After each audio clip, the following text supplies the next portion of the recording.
Hi everyone, I'm Hung-Ying Tai. I'm a VP of Engineering at Second State.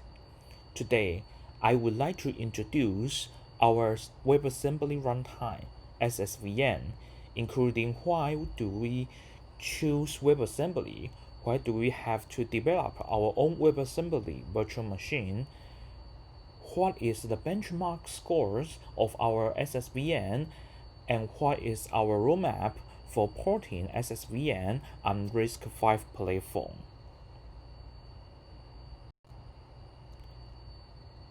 Developers always prefer to build cross-platform software whenever it's possible. Picture this. There are several applications written in various programming languages, including C++, Golang, Rust, and even the Onyx AI models. In the case of application deployment on multiple platforms, we encounter the same challenge. We always try to look for an easy way to make all applications run on the different target platform. The main goal of this project is to compile an application once and make the compiled results portable and runnable on multiple devices. Here is an overview of our scenario. Nowadays, there are lots of new languages are invested for diverse purposes. The difficulty of deployment of multiple front-end languages on different platforms has become more and more complex. With WebAssembly as an intermediate binary format, we can convert all of the programs from various programming languages into a general, portable, and cross-platform execution representation. And the best thing is that modern compilers can generate WebAssembly modules by default. Developers don't have to worry about the support state of WebAssembly backend.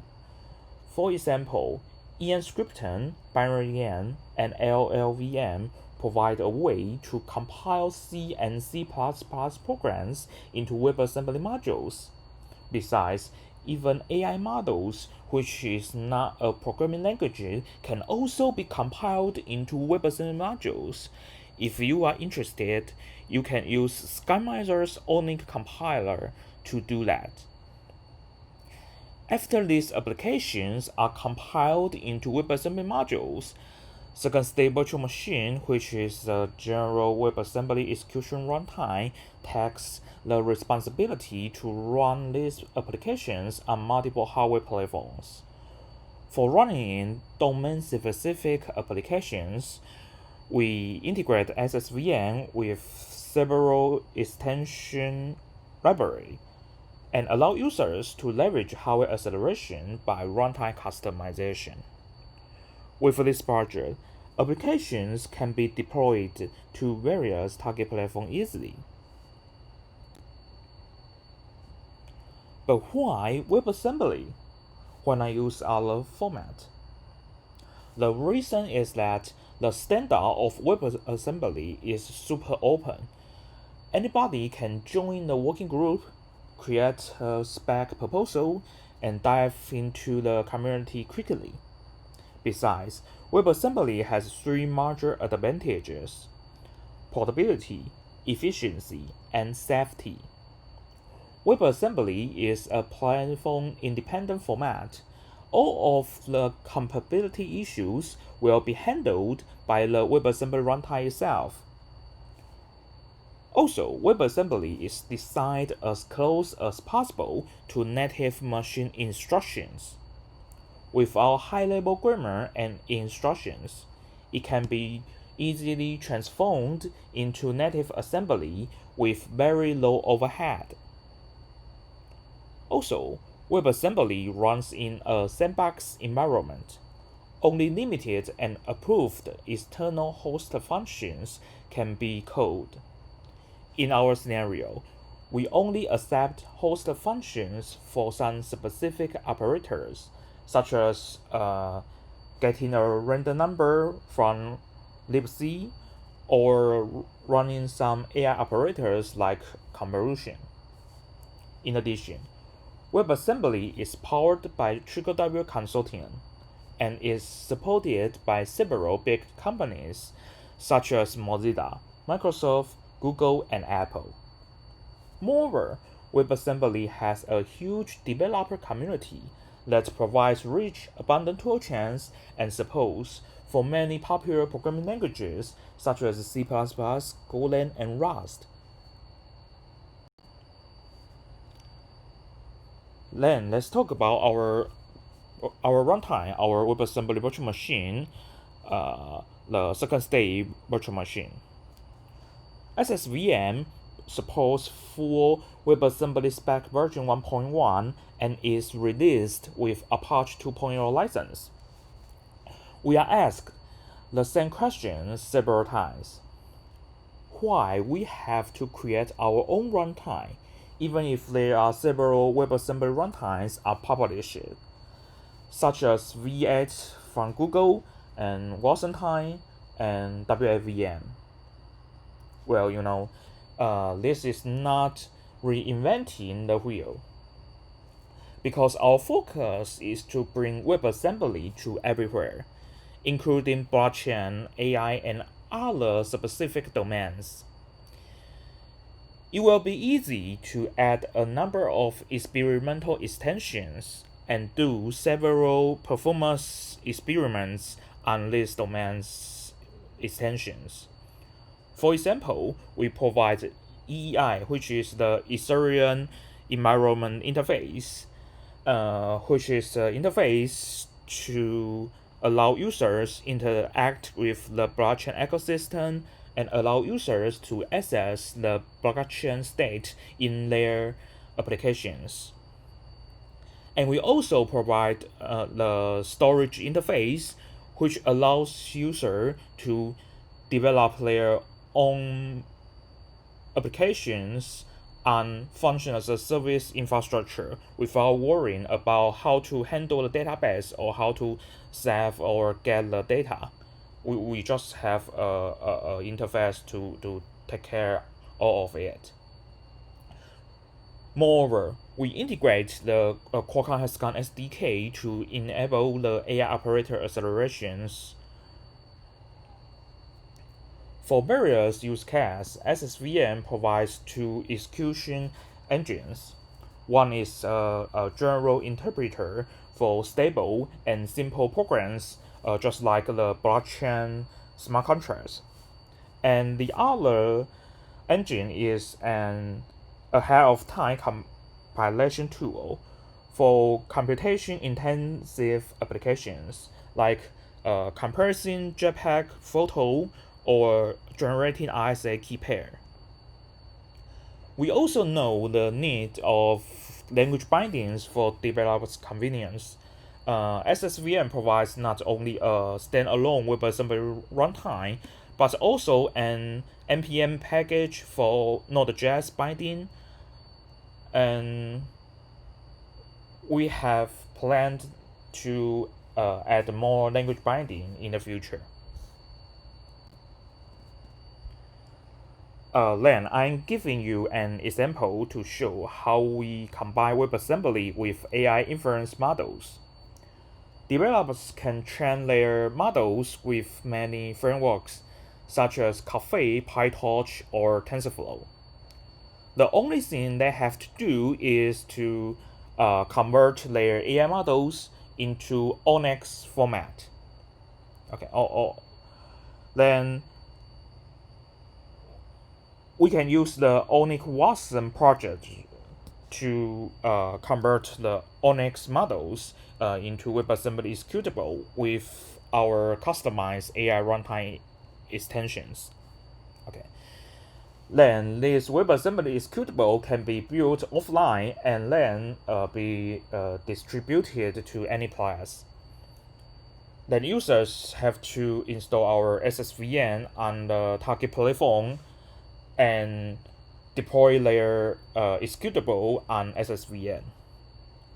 When the SSVM run these AI applications, it will dispatch all of the AI operators to related host functions. Our customized AI runtime library can identify the target platform, even if you use the CPU or the OpenCL library on GPU or CUDA library on GPU. Even if the Qualcomm has gone SDK on the DSP, we can all support. So with this customized runtime library, we have the ability to leverage the maximum hardware accelerations.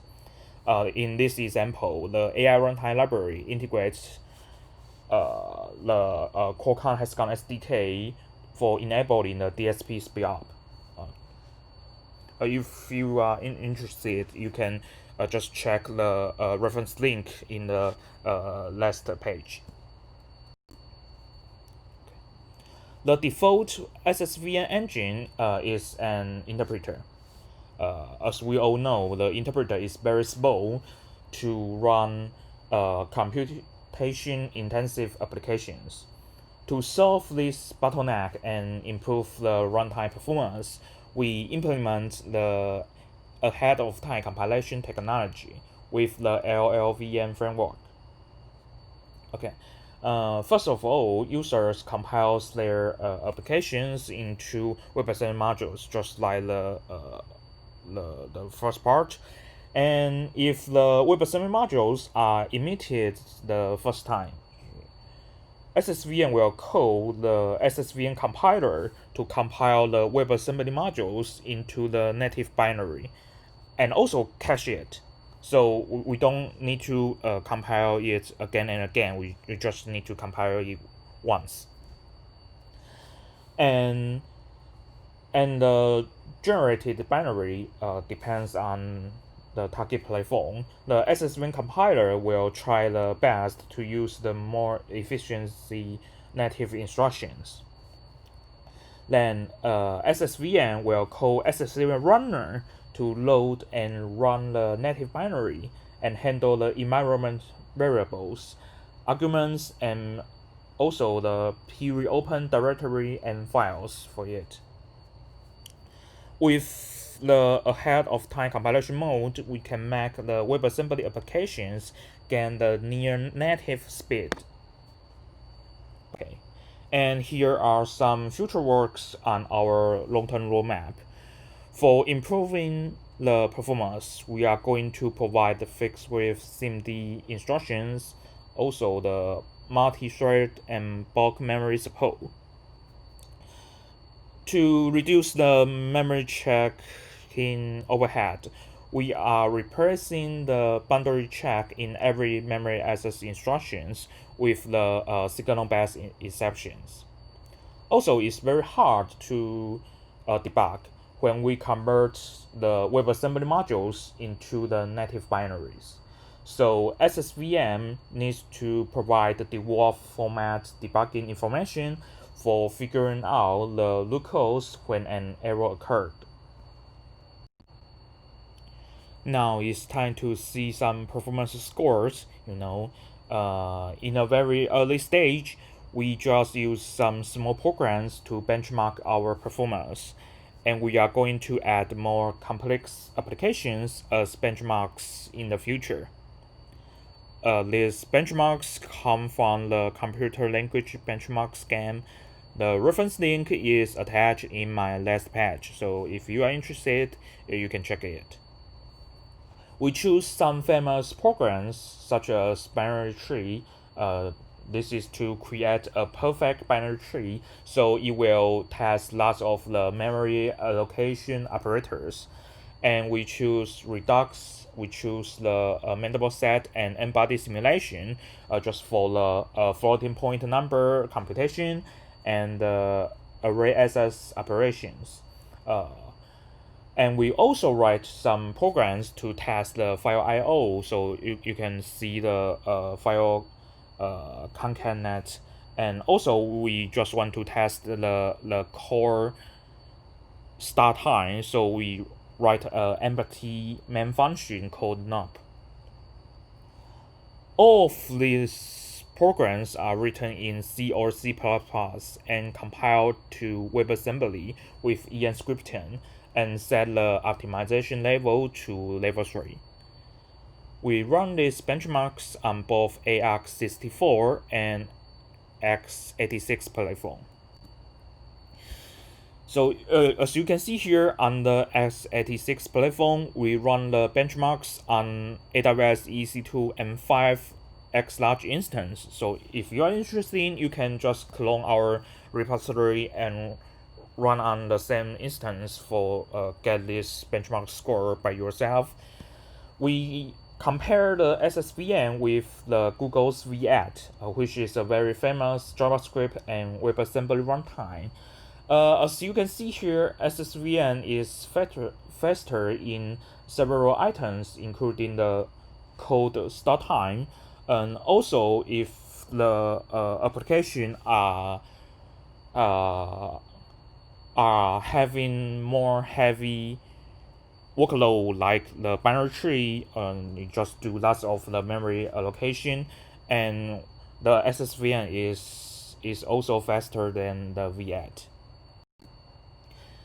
And here is the benchmark score on ARC64 platform.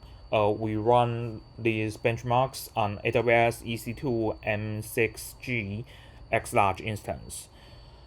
The result is just like the x86 platform. The SSVN has the advantage on the heavy workload applications. So you can check it.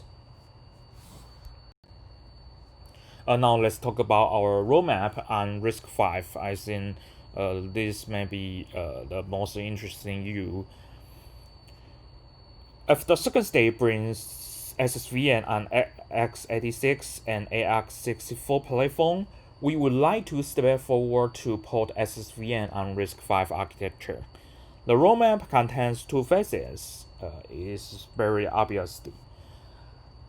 In the first one, we are going to make the interpreter run on RISC-V platform, especially on the 6-bit platform, and make sure all of the WebAssembly spec test suite are passed. And also run our demo kit and more user applications on it. The first release date will be in December this year, December 2020. And the phase 2, we are going to port the ahead of time compilation mode on the RISC-V platform. We will focus on the RV64 first. After we make sure everything is good, we will move forward to the RV32 LAN. Okay, and for your reference, here are those projects I mentioned in this talk. You can follow our website and blog for the first review of the SSVN on RISC-V. Thank you so much.